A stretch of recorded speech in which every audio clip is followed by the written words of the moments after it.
When the girl took her medicine, she noticed something unsettling. The label on the bottle seemed off. Curious, she peeled it back slightly and discovered an old label hidden beneath. To her shock, it bore her mother's name. Chloe was stunned. Why would her mother give her medicine prescribed under her own name? That night, when her mother brought her another dose, Chloe pretended to swallow it but secretly held it in her mouth. The moment her mother left, she spat it out. Later, while her mother slept, Chloe opened her computer to look up the medication, but there was no internet connection. A chill ran down her spine. She had been taking this medicine for 17 years, yet her health had only worsened. Despite her youth, she suffered from ailments typical of the elderly, and worst of all, she had mysteriously become paralyzed, confined to a wheelchair. Though life had been cruel, Chloe refused to give up. With her mother's homeschooling, she studied relentlessly, determined to get into the University of Washington and change her fate. Yet no matter how hard she tried, she failed the entrance exams repeatedly. Frustrated, she cursed her broken body. If only she could walk, she'd have other options. But as things stood, she was nothing but a burden to her mother,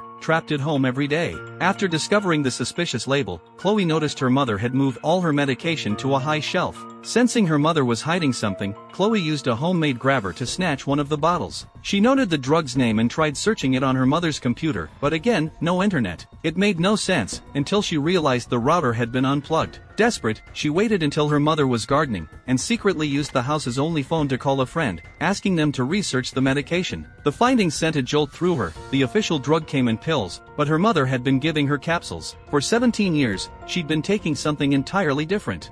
What the hell are you? Her suspicion deepening, Chloe played along to avoid alerting her mother. She suggested a trip to town for a movie, and her mother agreed. Before leaving, Chloe quietly emptied her piggy bank. Inside were capsules she'd been secretly saving. She needed answers. As they part, Chloe spotted a pharmacy nearby. Once inside the theater, she excused herself to the restroom. The moment her mother let her go, Chloe wheeled frantically across the street to the drugstore. She pulled out the capsules and handed them to the pharmacist. As the pharmacist typed into the computer, Chloe braced herself, but what she learned next left her breathless. You should get some for your dog.